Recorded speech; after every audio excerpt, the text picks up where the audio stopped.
What's up, guys? Just a quick one today. Just wanted to tune in and basically give my review on UFC 310. So we reviewed how many fights did we review? Like five or six. We reviewed first of all Aljamain Sterling against Movsar Evloev. I think that was a very high level grappling match. Honestly, that was crazy. I do think they got the decision right.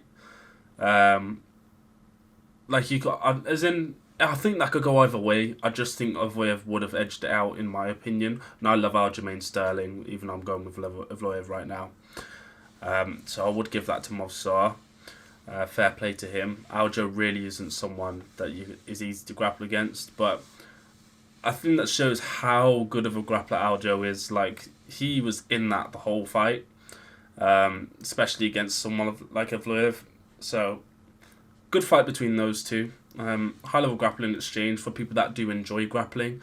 Also, Theo Von was there from like he was just sat by himself from the early prelims. So I love Theo Von. He's amazing. And then what do we do next? Duho Choi against Nate Landwehr. Duho Choi put the work on this dude. Honestly, I think he's always shown the ability to have very slick striking. And he's shown the ability to be in a war. I think Nate wasn't really prepared for Duho to be able to take him down and control him on the ground, because that was something else that he's shown. And Duho even said, like, I've been in the UFC 10 plus years now and I should know how to grapple. So yeah, I think Duho Choi really showed something out there. But Nate also showed that he's still got heart. Like, he's a very hearty dude. He won't give up. But yeah, that's Duho Choi and Nate Landwehr. There was what was next? There was Volkov and Cyril Gahn. Yeah, questionable one. I think Volkov won that fight. I don't. A lot of people think Volkov won that fight as well. I don't really think Gahn was winning the exchanges or hitting the bigger shots. Like there was, and a lot of the time he was on the bottom as well for parts of it. So I'm not really sure how they scored that for Gahn, but you can't really. I'm not a judge, so I'm not gonna like question their judging. If they think Gahn won, then fair enough. But I just think it was Volkov took this one. Even Gahn at the end wasn't happy, and Gahn's corner literally had their hands on the head, like, oh my god, I can't believe we've won. So I think it should have been Volkov with that one. Maybe they do a rematch, because I don't see any of them being able to fight for a title anytime soon, considering the heavyweight division state right now. Because John does have to face Tom Aspinall before anything else does happen. So we'll see what goes on there. Those two might just rematch. And then Shavkat and Ian Garry. Now, guys, what did I tell you? What did I tell you? Everyone called me crazy for saying that Shavkat wasn't gonna just run through Ian Garry. I told you Ian Garry's good. There's a reason he was undefeated. He's good. He showed great takedown defense. His takedown defense in that fight was phenomenal. You just have to respect him at this point. I know people don't like him because of the antics and everything that goes on outside the octagon, but you have to respect him at this point. I think, taking that fight on short notice as well, I think this should only move him up the card, if I'm being honest with you. Like, he's ranked 7 before this fight. Honestly, it could take him further up, in my opinion. But if not, I don't think it moves him down at all. It shouldn't move him down. No chance. And obviously Shavkat has got the title shot against Bilal Muhammad. I do think Shavkat will win, but I don't think it will be as easy as people think.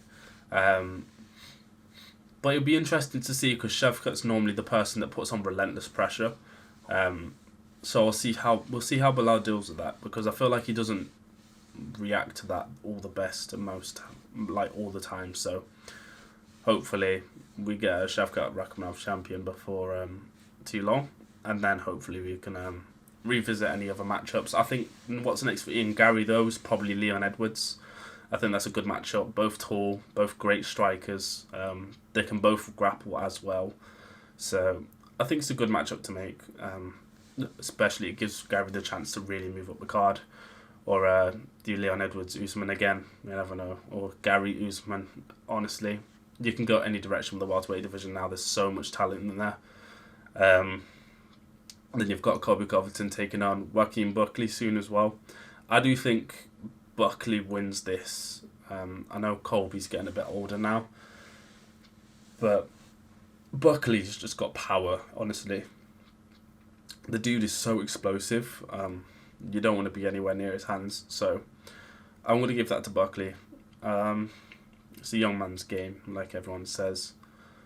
And then, main event. Pantoja.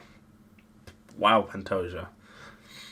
Pantoja called out Mighty Mouse, guys. He called out Mighty Mouse. That's brave. That's something very, very brave. But I don't blame him.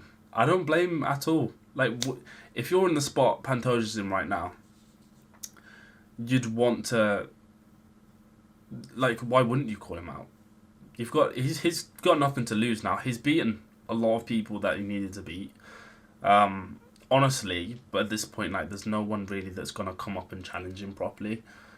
I think Demetrius obviously is just recently retired. I feel like he won't.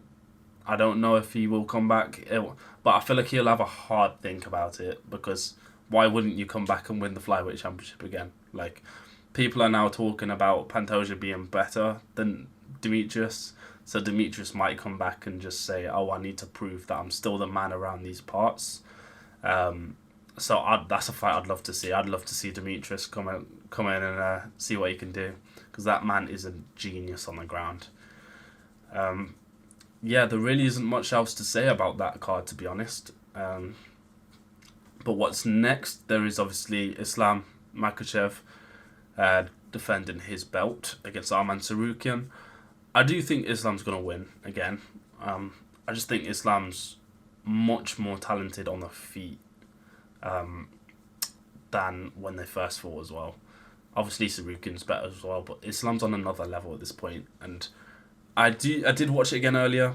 Honestly, I know it's obviously a controversial decision, but I do think Charles beat Arman in that fight. So I just think he had the more threatening parts of the fight, the bigger strikes. So, like, and I am a big Charles fan, so maybe I'm a bit biased, but in my head I think Charles won. But I'm looking forward to that fight as well. It'll be good. See how they both make the adjustments since the first fight, and then hopefully we get to see Mr. DuBronx in a title fight soon as well. That'd be fun to see. And then also we've got Merab taking on Umar Nurmagomedov. That is going to be an incredible fight as well. Two very high level grapplers, but also Umar having the striking advantage, like, I think by a long shot as well. I think Umar might knock him out. Honestly, Umar is great. Like, I think Umar's gonna win this one. Like, I don't know if it will be a knockout. Actually, to be fair, I feel like it will go to decision, but I do think that Umar will win this fight. And then after that, in that division, that can go anywhere as well. You've got a lot of people. When Merab loses the title, you never know. Aljo might move back down. Now that he's lost in the featherweight spot. Then you've got Corey Sandhagen might want a shot, like, back at the top. You never know. I feel like he'd have to win another fight before he actually does get a title shot, though, obviously. But I feel like the fight to make would be Corey Sandhagen taking on Sean O'Malley. That's a good fight. Both very tall for their weight class. Both strikers. Both long. So I feel like it could be interesting. When Sean obviously gets back, because he won't be back for a while. I don't think he's having surgery. But it'll be interesting. Very interesting. And then, yeah. Obviously in featherweight. Oh, yeah, as well. Bryce Mitchell. A lot of people didn't like that fight. I will say, though, Bryce really shown that he's such a high-level grappler. Like, to beat like Kron Gracie like that, it's not an easy task, especially with that elbow. That elbow was ridiculous. That's severe. But I feel like with Gracie needs to change up his style a bit. You can't in the cage. You really can't play bottom game. Oh, apologies there. You really can't play bottom game. It's just not the way MMA works. You're in a cage. Like you can get punched. You can't just sit on the bottom and act like everything's okay. So it'd be fun to see how that goes as well. I do think he'll have to change it up though, if he's to stay in this featherweight division and continue doing his thing. But nonetheless, it is a Gracie, so you have to appreciate seeing it while we can. Then for Bryce Mitchell next, I think just move him up the card a bit. I feel like he just needs to get a little bit better at striking, or have more confidence in himself striking. I think because that's the thing with grapplers a lot of the days, like they chase the grappling because they don't feel like they're good enough striking. I feel like if Bryce Mitchell gets himself like great at striking, he'll be a threat as well in this division. So it'd be interesting to see where that goes. So yeah, I won't say too much more. That's pretty much everything I needed to say really. So I will see you later and peace. I told you about Ian Garry. I told you didn't listen. Peace.